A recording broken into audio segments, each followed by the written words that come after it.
لب مبارک کیسے ہیں، جب آپ بولتے ہیں تو روشنی کے پھوٹنے کا عالم کیا ہوتا ہے. آپ کی گردن مبارک کس شان کی ہے، سینہ مبارک کی شان کا ہے. دعا میں ہاتھ اٹھے ہیں تو بغل کس طرح چاندی کی طرح چمک لیتی ہے. چادر کے ساتھ بیٹھے ہیں تو کس طرح کا منظر ہے. چادر اتارے ہوئے ہیں دوپہر میں قیلولہ فرما رہے ہیں تو منظر کس طرح کا ہے. رات کی تاریکی میں مسجد نبوی کے صحن میں لیٹے ہوئے ہیں، پاؤں پر رکھا ہے، چاند آسمانوں میں ہے. صحابی مقابلہ کر رہا ہے کہ چاند خوبصورت ہے یا رسول اللہ صلی اللہ علیہ وسلم. اس منظر کو محفوظ کرتا ہے. لعاب دہن کی کیفیت کیا ہے، دستانے مبارک کس طرح کے ہیں، کلائیاں کس طرح کی ہیں، پاؤں مبارک کس طرح کے ہیں، گوشت کس طرح کا ہے، انوار و برکات کیا ہے. یہ 23 سال کا پورا مجموعہ محفوظ ہو گیا، ہر لمحہ محفوظ ہو گیا. سیدہ عائشہ صدیقہ رضی اللہ تعالی فرماتی ہیں، رضی اللہ تعالی عنہ فرماتی ہیں، حسن و جمال کا عالم یہ ہوتا تھا جب جب آپ میری نگاہوں کے سامنے آتے تھے آپ کا حسن پچھلے منظر سے بڑا ہوا. سمجھدار لوگ سمجھ سکتے ہیں. انسان کو اس کی ازدواج کی حیات میں سب سے زیادہ دیکھنے کا موقع اس کی بیوی کو ملتا ہے، اور سب سے زیادہ مواجہہ اگر کسی کا کسی کے ساتھ ہوتا ہے تو عموماً خاتون خانہ کے ساتھ ہوتا ہے. پیغمبر کونین جناب رسول اللہ صلی اللہ علیہ وسلم اللہ کی جانب سے جذبات قلب کے باعث حضرت سیدہ عائشہ صدیقہ رضی اللہ تعالیٰ عنہ کی طرف میدان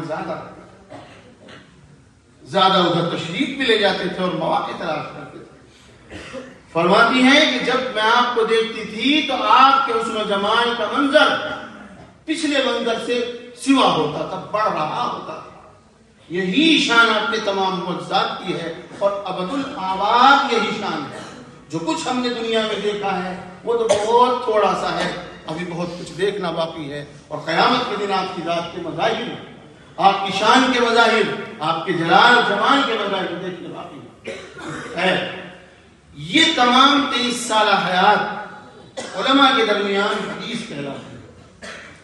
صحابہ نے اس کو حضور علیہ السلام کے عشق سے پوری طرح مغلوب ہو کر محبت میں ڈوب کر محفوظ کیا.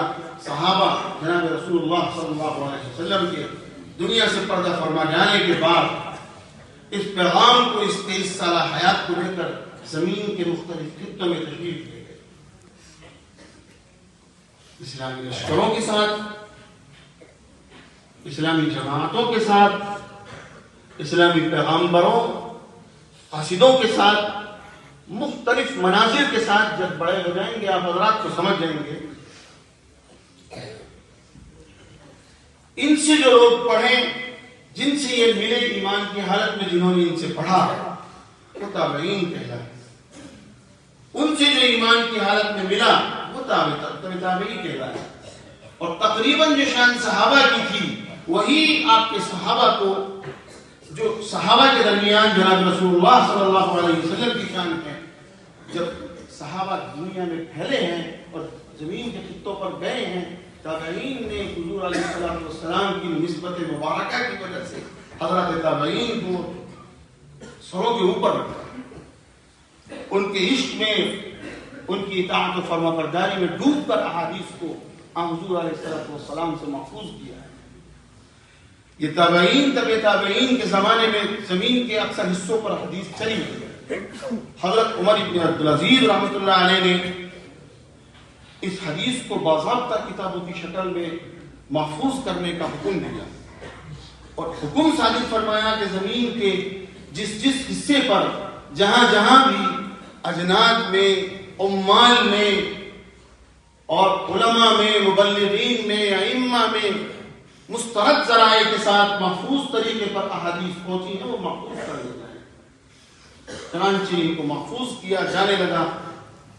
مکہ المکرمہ، مدینہ منورہ کے اندر بھی اور دوسرے مقامات پر بھی. سب سے پہلے اس ذخیرے کو محفوظ کر کے جمع کیا ہے ابو بکر ابن حزم الانصاری نے، لیکن وہ حکومت کے پاس نہیں پہنچ سکے، ان کی وفات ہو گئی. ابن شہاب زہری رحمۃ اللہ علیہ لے کر پہنچے ہیں اور پیش کیا ہے ذخیرہ. پھر اس کی چھان پٹک ہوئی اور اس کی تحقیق ہوئی، اس کے پس منظر کو دیکھا گیا، رواج کے حال و احوال کو دیکھا گیا، اور زمین پر رہنے والے ان لوگوں کے تمام احوال پر اطلاع کامل حاصل کی گئی جن سے وہ احادیث منقول تھی. اس طرح پھر سینہ بسینہ یہ حدیث ہم تک پہنچی ہے. ہمارے بزرگ مقتدر، میں نے دیکھا ہے میرے استاد حضرت مولانا عبداللہ معاذ مکی علیہ رحمہ کو، اور میں دیکھ رہا ہوں ان کی شبیہ اس مسند پر حضرت قاری صاحب داؤد برکات نے بنا دیا. مجھے کچھ باتیں تو بتائی نہیں، اور میں تو چھوٹا سا ایک بچہ ہوں، کیا بولوں. حضرت مفتی عبدالسلام صاحب میرے بھائی ہیں، انہوں نے مجھے بتایا کچھ تھوڑا بہت. میں نے دیکھا ان کو تو میں حضرت کو سمجھ رہا ہوں کہ حضرت عبداللہ صاحب رحمۃ اللہ علیہ کی بالکل شبیہ کامل ہے. اس ادارے میں جب ہم لوگ حاضر ہوئے، اس ادارے کے دروبان کو دیکھا، دیواروں کو دیکھا، حالات و قواعد کو دیکھا تو یقین آ گیا اور دل سے شہادت نکلی کہ یہ ایک صدی کی میراث تقریباً پوری امانتوں کے ساتھ محفوظ کی گئی ہے اور اس پر اپنا سب کچھ نچھاور کیا گیا ہے. اللہ کریم نے خیر دا فرمائے حضرت قاری صاحب کا محمود عالی کو. بہرحال بخاری شریف حضرت والا کی نسبت سے آپ حضرات کو پہنچ رہی ہے. بخاری حضرت امام بخاری رحمۃ اللہ علیہ کا وہ علمی ورثہ اور کارنامہ ہے جس کی نظیر دنیا علم میں کہیں نہیں. جب حضرت امام بخاری علیہ الرحمہ کی وفات ہو رہی تھی، عین اسی وقت ایک محدث نے دوسرے مقام پر خواب دیکھا. خواب میں خاتم النبیین جناب محمد رسول اللہ صلی اللہ علیہ وسلم کی زیارت کر رہی ہے.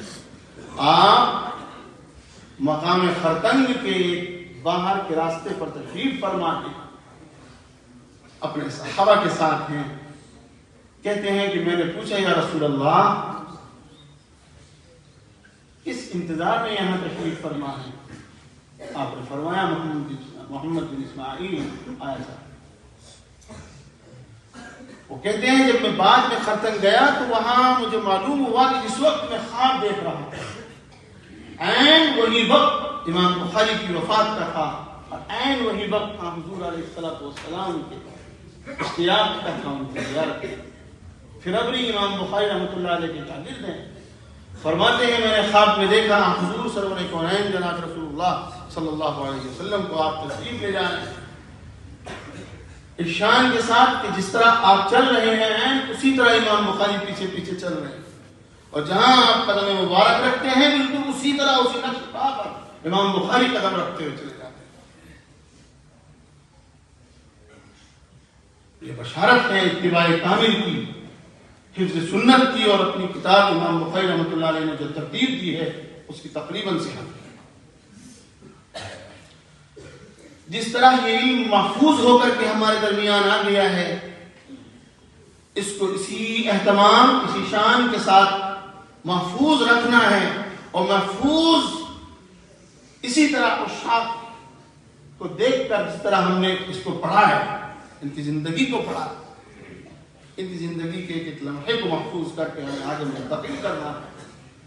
من تمسک بسنتی عند فساد امتی فلہ اجر مئۃ شہید.